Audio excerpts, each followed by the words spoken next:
El plan Victoria. Qué irónico que suena, queridos amigos. Es que Volodymyr Zelensky finalmente llegará a suelo estadounidense para formar parte de la Asamblea General. Lo llamativo, lo divertido de todo esto es cómo ha denominado esta aventura Zelensky. Algunos dicen que esta visita a Estados Unidos probablemente sea simplemente, digamos, una parada previa, una escala previa para llegar a Florida, donde aseguran permanecerá, permanecerá en sus próximos días.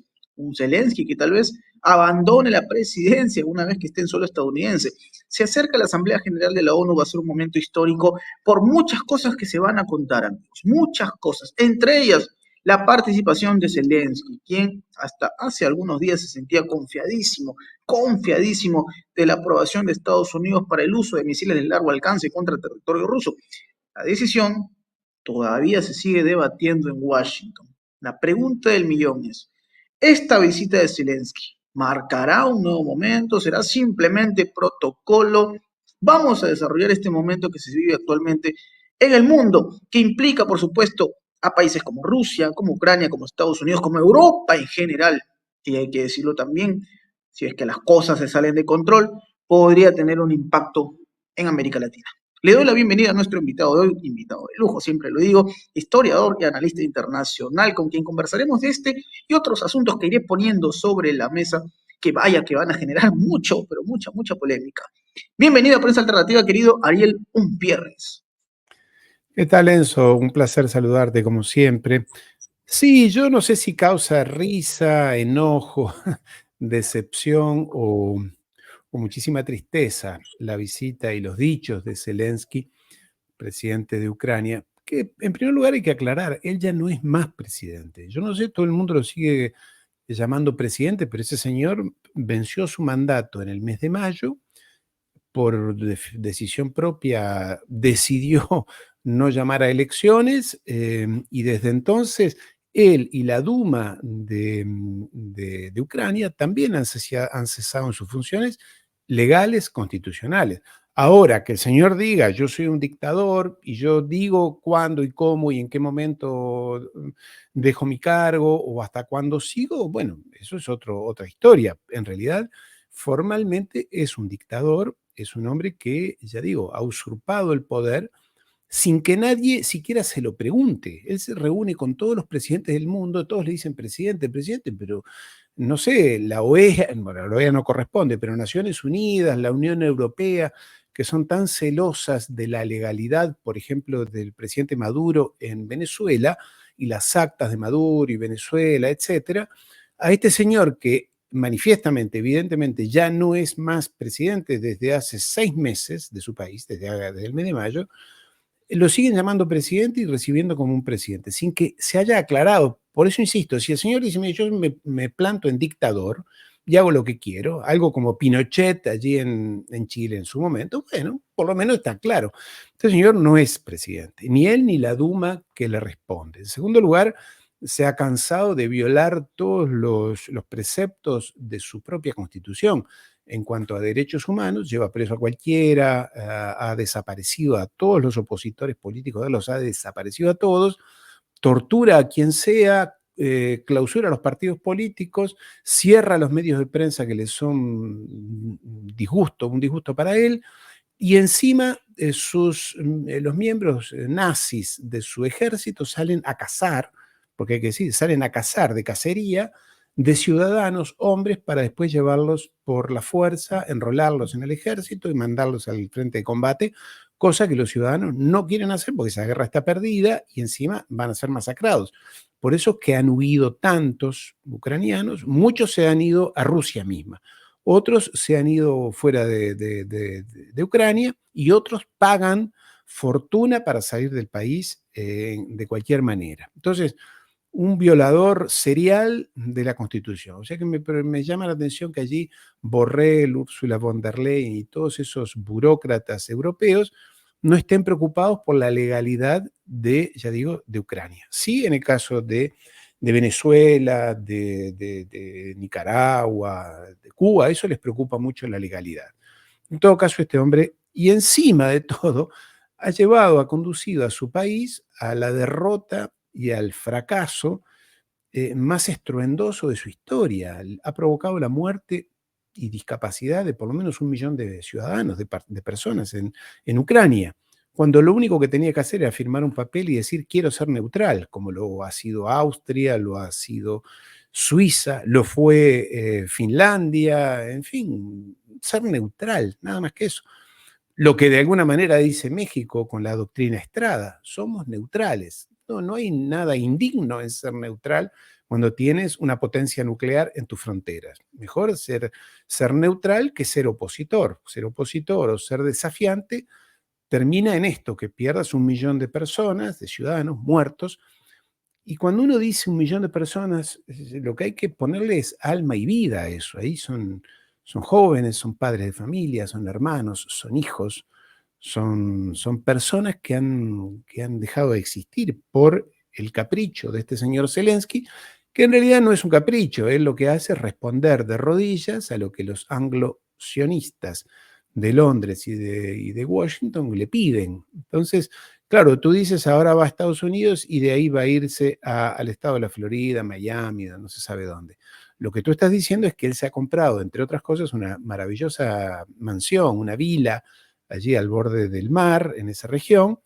Es donde, justamente, donde le hicieron el último atentado en esa región, ¿no? En ese estado, al expresidente Trump, en el estado de la Florida, un paraíso, unas playas magníficas, un clima espectacular, y ahí él y la banda de mafiosos y ladrones que lo acompañan a él, casi todos judíos, una casualidad.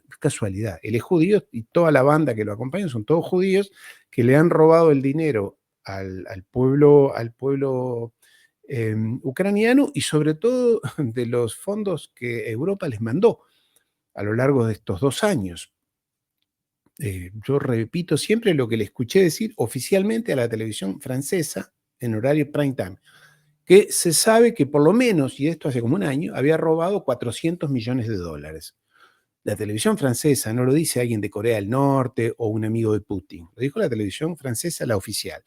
Entonces, y sabemos que se han comprado mansiones y, por ejemplo, han sido tan criminales estos Zelensky y los judíos que lo acompañan, que del dinero que les mandaba la Unión Europea para construir las trincheras en el frente de combate para que sus soldados se protegieran, no las construyeron, no hicieron las defensas, se quedaron con el dinero y dejaron a los soldados ahí casi que al aire libre para que fueran masacrados. O sea, son realmente criminales. Entonces ahora Zelensky, que claro, él necesita, porque así se lo piden en Estados Unidos, que la guerra continúe por lo menos hasta el 5 de noviembre, que es cuando son las elecciones en los Estados Unidos, porque quedaría mal que el gobierno de los Estados Unidos reconociera que la guerra está perdida. Entonces le han dicho a Zelensky, mira, tienes que aguantar de acá hasta el 5 de noviembre, después veremos, después de las elecciones veremos. Pero no pueden reconocer que han perdido la guerra los Estados Unidos y además reconocer que todo el dinero que le han dado, todo el dinero, europeos, japoneses, australianos, porque están todos comprometidos en esto, todo ese dinero ha sido en vano, no ha servido para nada y para lo único que ha servido ha sido para el calvario, aumentar el calvario, el sufrimiento, las muertes del propio pueblo ucraniano y además generar una inestabilidad política, geopolítica en toda la región europea. Aquí están entonces todos los componentes para una escena muy ridícula, que será la de Naciones Unidas, en la cual Zelensky será aplaudido de pie por todos los lacayos anglosionistas, diciendo que él tiene, porque así lo he dicho, un plan para la victoria.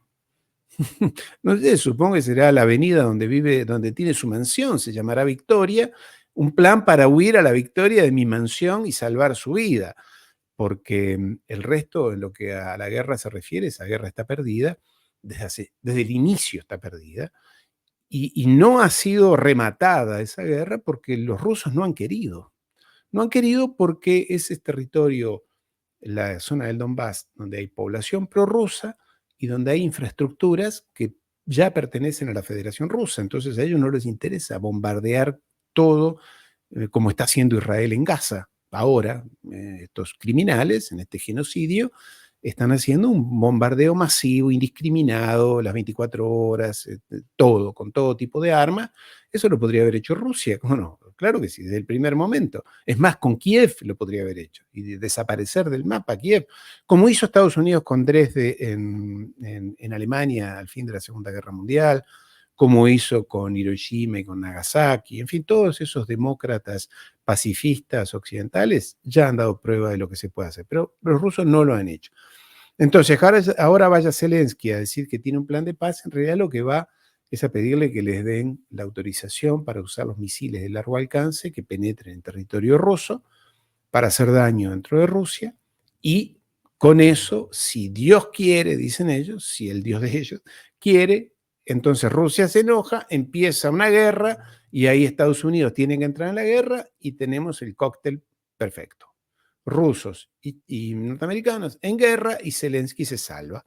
Lo mismo que está haciendo Netanyahu, el criminal de guerra Netanyahu y toda la clase política de Israel, con el 82% de la población de Israel que lo apoya, esta masacre, apuestan a que haya una gran guerra entre el Oriente Islámico, o en el caso de los rusos, eslavo, etcétera, y el Occidente católico cristiano.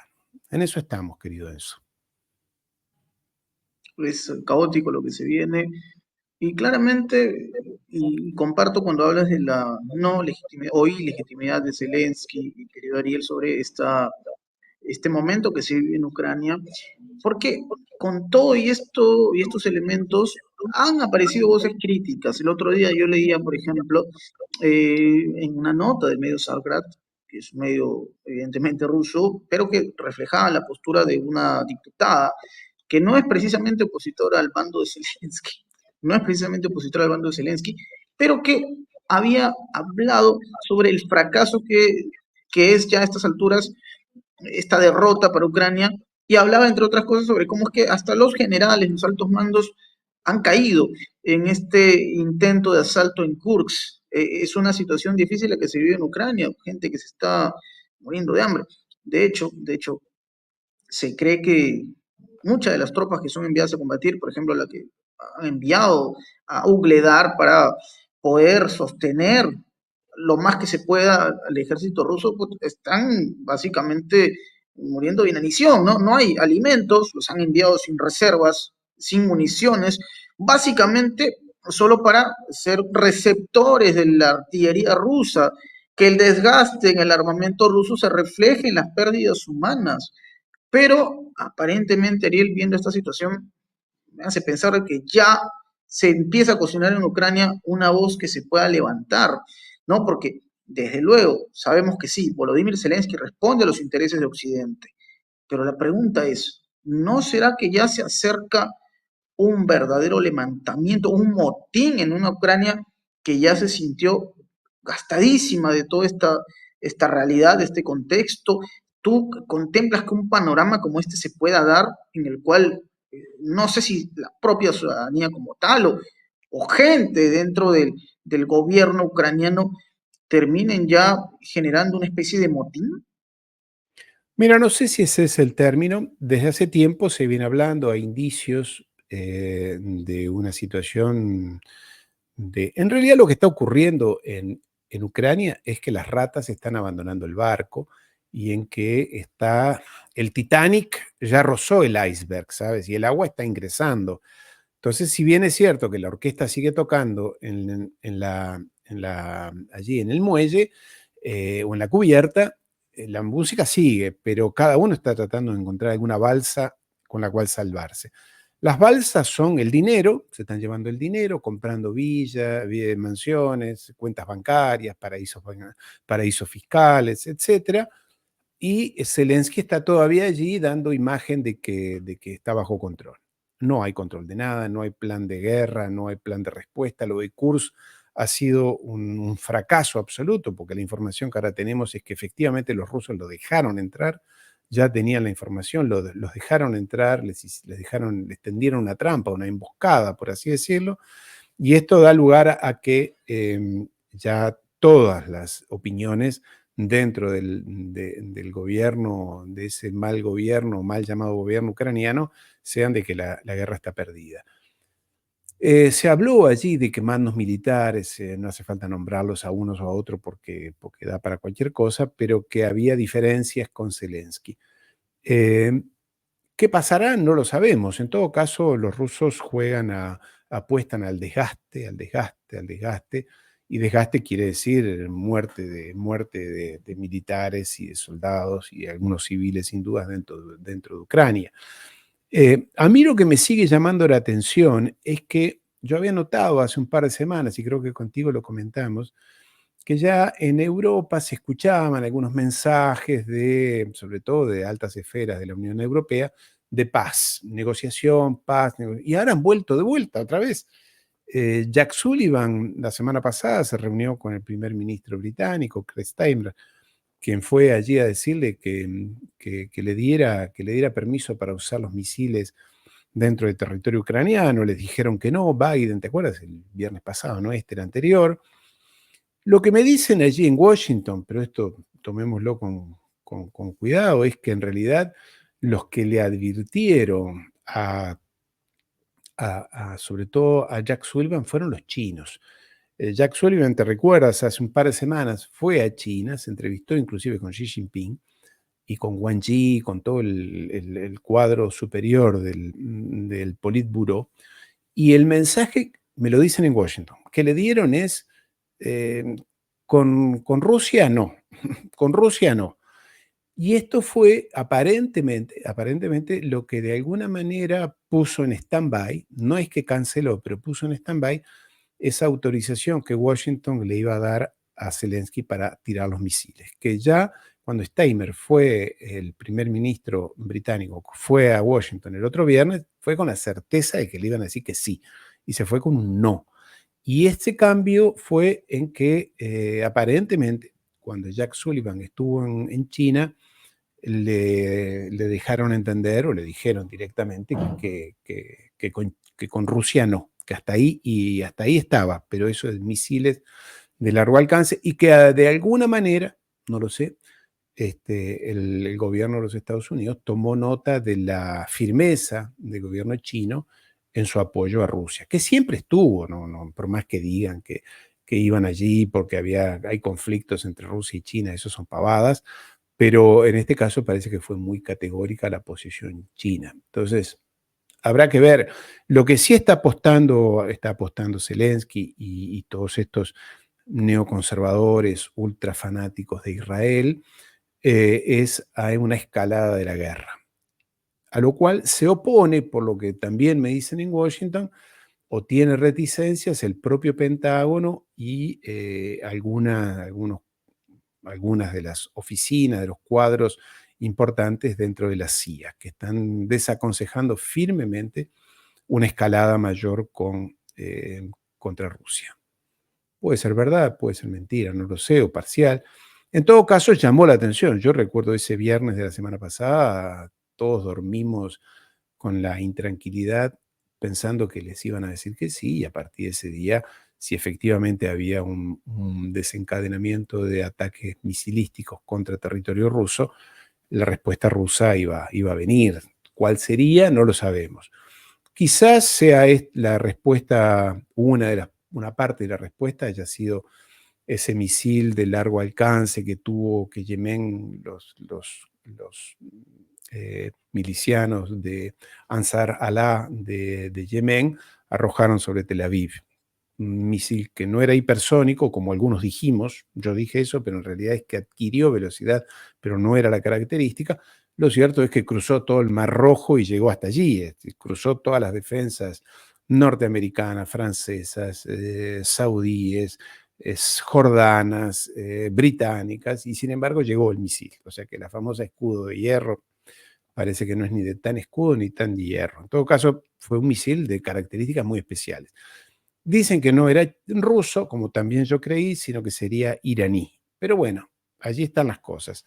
En todo caso, también lo que me dijeron es que en las costas de Venezuela estaría llegando, o ya estaría un submarino nuclear ruso.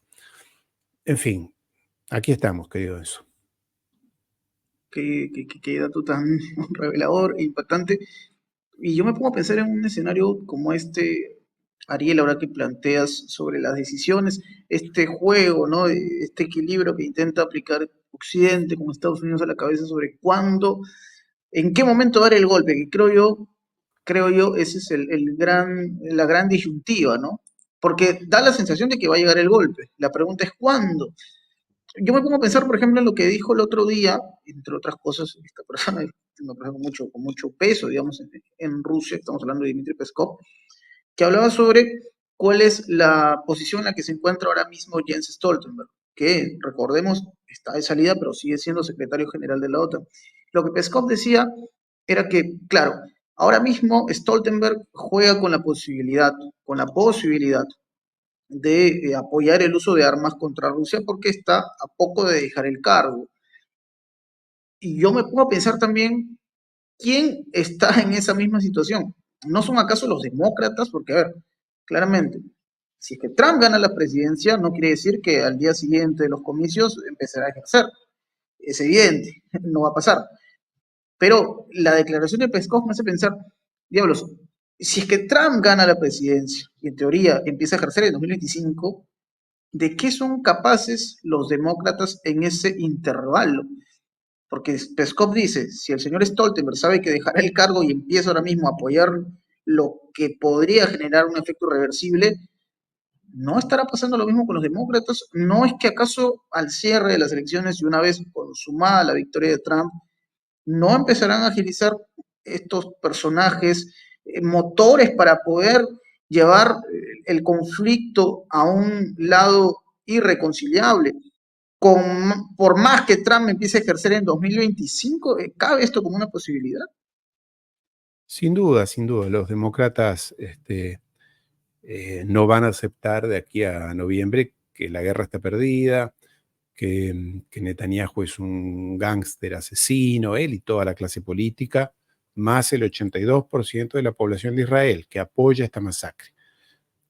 Todas las manifestaciones y protestas que hay dentro de Israel son para que Netanyahu negocie con los palestinos la entrega de los rehenes. No están pidiendo el cese de la masacre y las matanzas. No, no, eso que siga, eso que siga. Porque como ellos son el pueblo elegido y ellos tienen derecho a ver cómo masacran a los demás. Pero volviendo a este caso, en el caso de los demócratas, ellos no van a reconocer antes del 5 de noviembre que estas dos locuras en las que han metido al mundo, el desafío frente a Rusia en Ucrania y el haber permitido y alimentado con bombas a, a Israel para que siga masacrando, que todo eso no solamente es una locura desde el punto de vista humanitario, sino que es un fracaso en términos geopolíticos. Eh, Han robustecido a Rusia finalmente, más allá de todos los dolores y problemas que le han generado, en realidad lo han robustecido a Rusia. Hoy Rusia sale mejor parada de como estaba, más allá de la sangría, armamento y personas y más. Pero en términos estratégicos, Rusia y Putin en particular, la clave está, Putin se pasea, habla con todo el mundo, reúne a todo el mundo, latinoamericanos, asiáticos desde ya, países africanos, y todo el mundo se quiere reunir con Putin. Es algo que está bien, en Bruselas y en Washington no lo quieren reconocer, pero Putin es el héroe del tercer mundo o del sur global, como se lo llama. Entonces, y por otro lado, China también, en fin, hay un escenario que no es como lo pintan la CNN o la BBC o el País de España, todos esos órganos que son pertenecen a los bancos anglosionistas y por consiguiente llevan esa línea editorial. Esas mentiras que le meten en la cabeza a la gente no es verdad, obviamente no son verdades y no lo van a reconocer. Ahora, ¿cómo explicarle después del 5 de noviembre al pueblo norteamericano, a los ciudadanos europeos? Yo miraba hoy que todo eso ha sido en vano, que el dinero ha sido en vano y que esto ha producido una masacre espantosa y que encima Rusia está súper enojado ahí, en la puerta. Está enojado. Rusia era un país con el cual hasta era miembro del G7, G8, hasta hace 3 o 4 años, o unos años más, y ahora es un demonio que encima está enojado y tiene bombas nucleares, y muchos dicen que las van a tirar. Es difícil de explicar todo eso. Está bien que son artistas y maestros en la confección de mentiras y de manipulaciones, pero bueno, todo tiene un límite. En todo caso, sí, la apuesta es pasar el 5 de noviembre y después Dios proveerá, Enzo. Qué miedo, qué miedo lo que pueda pasar, en verdad. Insisto, no se termina de entender esto, pero, y lo digo en general, lo que va a ocurrir va a tener un impacto en el mundo, eso es evidente. Más allá de que estemos o no de acuerdo con las políticas de Trump o de Kamala Harris, vaya que va a haber cierto matiz que diferencia uno del otro, por los intereses que puedan tener, obviamente. ¿No? Yo no voy a ser partidario de ninguno de los dos, pero de hecho se va evidenciando quién juega un poquito más con fuego, quién apunta un poquito más a sostener el conflicto. Yo no olvido, por ejemplo, Ariel, cuando en su momento Kamala Harris decía algo bastante preocupante. Kamala había dicho en su momento en el debate con Trump que Trump tenía la intención de abandonar la guerra. Con esto implícitamente reconocía que Estados Unidos estaba vinculado al conflicto y bastante metido, sino que además hablaba también sobre que esto no podía ser el espíritu de los estadounidenses, ¿no?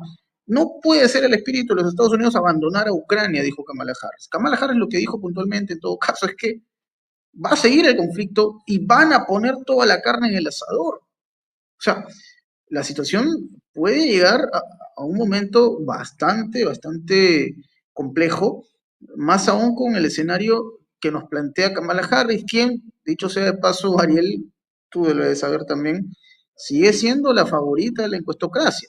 Siguen colocando una Kamala Harris que está por encima de Donald Trump, y esta situación se puede salir de las manos, ¿ah? Se puede salir de las manos.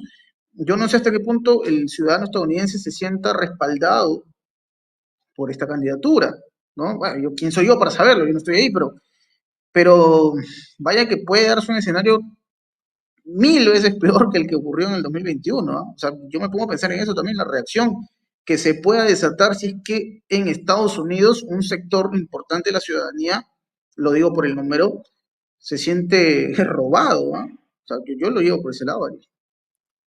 Sí, sí, lo de Harris, yo creo que todo eso es como tú lo dices, son manipulaciones mediáticas. Kamala Harris nunca tuvo, nunca, ni siquiera en las elecciones anteriores, en las primarias, la más mínima posibilidad de ser nada. Era un cero a la izquierda en cuanto a las encuestas o preferencias del electorado. Demócrata, ya no digo a nivel nacional. Los demócratas no la querían. De los 10 candidatos, ella era la última, precandidatos, ¿no? Primero estaba Elizabeth Warren, luego estaba Bernie Sanders, por más que me digan lo contrario, después no sé quiénes venían, en sexto o séptimo lugar estaba Biden y en el décimo estaba ella. Y sin embargo, por arte de magia, no se sabe bien, la democracia en los Estados Unidos tiene estos misterios, lo eligieron a estos dos que eran claramente perdedores. Y después, durante estos 4 años, no ha tenido gestión de nada, no se la conoce, solamente esas risas histéricas que tiene, que se ríe de cosas ridículas que nadie entiende, ridículamente, y nada, decir que esa mujer de la nada pasó a ocupar, a estar disputando la presidencia es una mentira. Me puedo equivocar porque también sabemos que allí las actas sí se esconden, se manipulan, entonces pueden pasar milagros increíbles dentro de los Estados Unidos. En todo caso, yo no creo que el próximo presidente, a no ser que lo maten, ya lo han intentado 2 veces. El otro día en Nueva York, cerca, no demasiado cerca, pero se volvió a encontrar vehículos con explosivos, donde estaba en un acto el propio presidente. No circuló mucho la información, pero así fue. En todo caso, si no lo matan antes o no contrae una enfermedad incurable, letal en los próximos 2 meses, un mes y medio, va a ser el próximo presidente de los Estados Unidos, Donald Trump. ¿Qué hará con la guerra de Ucrania? No lo sabemos. Su vicepresidente y él han dicho que la terminan rápidamente. Obviamente que la van a terminar rápidamente y por muchas razones, no por razones humanitarias, ellos no son de buen corazón, porque esa guerra está perdida. Entonces, cuanto antes tú la termines, la guerra, le podrás echar las culpas a la anterior. Entonces, mire, vamos a terminar esta guerra porque está mal, esto sale mal, y todo ha sido culpa del dormilón de Biden. Está. Si la prolongan 6 meses más, ya cargan con las responsabilidades del final. Entonces, todos allí están, desde las empresas de armamentos, pero sobre todo los bancos. Recordemos que el negocio de armamento no es necesaria y exclusivamente la venta del equipo, del avión o del carro de combate. Eso es importante. Lo que es importante es la ingeniería financiera, bancaria que hay detrás o que acompaña eso. Nadie va a comprar 5 aviones de guerra y los paga cash. Es toda una estructura financiera que se arma donde aparecen bancos, financiadores, ¿y de qué nacionalidad son? Y siempre pertenecen a la élite judía, sobre todo de los Estados Unidos. Es casualidad, son estas cosas que pasan. Pero son ellos los que arman en la estructura, lo que se llama la ingeniería financiera del equipo militar. Entonces están estos guerreros, los necrológicos de siempre, los anglosionistas, siempre hablando de guerra, de bombas y demás, los bancos, el propio Zelensky, la mafia de los nazis de Ucrania, porque bueno, habrá que ver cómo termina eso. Más allá de lo que hagan los rusos una vez que esta guerra termine, no sé qué harán, yo estoy seguro que muchos ciudadanos ucranianos que han perdido un hermano, un hijo, un padre, van a estar muy enojados con Zelensky. Y yo creo que se las van a querer cobrar. No estoy incitando ni al odio, ni a la violencia, ni nada. Estoy diciendo lo que parece muy posible. Entonces esta gente no va a vivir. Hay que acordarse de esas películas o series de mafiosos. Estos no van a vivir nunca tranquilos. Nunca. Dentro de 30 años, si viven, en un centro comercial, alguien que los mire raro o se les acerque en una actitud, ya se entiende, estas personas están condenadas a la inseguridad y a la intranquilidad por los crímenes que han cometido por el resto de sus vidas. Y en el caso de los norteamericanos, Biden y demás, necesitarían llegar a las elecciones. Después ya, no, ellos no van a estar para explicar, sino qué pasó. Lo que yo sí sé es que también desde Washington es que Zelensky ya está diciendo que si esto fracasa es todo culpa de los norteamericanos, que no le dieron permiso a usar los cohetes de largo alcance, que no le dieron material suficiente, que el dinero no llegó. ¿Te acuerdas que ha venido diciendo últimamente, medio encrípticamente, pero así lo ha hecho saber allí a los Estados Unidos? Los americanos son malos, no me dieron suficiente armamento y por eso pierdo la guerra. Esa es la explicación que él va a querer dar. Y los Estados Unidos dirá que el Congreso no les aprobó las partidas presupuestarias a tiempo. En fin, se echaron las culpas entre todos. Pero en todo caso, yo creo que Trump va a ser el próximo presidente y él no va a cargar con la responsabilidad de continuar una guerra perdida para a los 6 meses o al año o al tiempo que sea decir hemos perdido y todos dirán que fue él el que perdió la guerra. Eso no va a suceder, querido Enzo. Todo hablaba sobre este paralelismo, ¿no? Con lo que pasa en las mafias. Bueno, es que Zelensky en realidad está acorralado. También el otro día leí una nota sobre cómo es que desde el propio país al cual él pertenece, había un personaje que hackear un operador de drones decía abiertamente que no iban a permitir que Zelensky se rinda, que ya estaban metidos en la guerra, los más radicales de Ucrania, porque hay sectores radicales rusos, evidentemente, que no van a perdonarle la rendición tampoco. O sea, que Zelensky está ahora entre la espada y la pared, ¿no? Es una situación crítica, como ocurre en las mafias, difícil salir con vida, ¿no? Es una desgracia, pero es la verdad. Es la verdad, el futuro de Zelensky pende de un hilo. Pero bueno, Ariel, hemos disfrutado esta conversación, como siempre, un placer dialogar contigo en estos espacios en Prensa Alternativa, y la gente seguramente quiere saber dónde puede encontrarte en YouTube, querido Ariel Umpierres, cuéntanos. Aquí atrás, Enzo, aquí en Geopolítica Ariel Umpierres, Geopolítica Ariel ya está, en YouTube principalmente, es allí donde todos los días estoy subiendo material, estoy poniendo todos los días entrevistas, charlas con amigos, con analistas de primer nivel o yo mismo haciendo mis análisis. Así que en YouTube, Geopolítica Ariel Umpierres. Y como siempre, invitar a los amigos a que se suscriban a Prensa Alternativa, compartan los contenidos, tanto como todo lo que hacemos humildemente desde nuestros propios canales. Así que un abrazo, querido Enzo. Muchas gracias por la invitación. Gracias a ti, querido Ariel. Geopolítica Ariel Umpierres, ya lo saben, en la descripción podrán encontrar el enlace para sumarse a este prestigioso canal con un analista de la talla de Ariel Umpierres. Gracias, Ariel, querido público. Mi nombre es Enzo Anchante, nos reencontramos muy pronto. Hasta la próxima.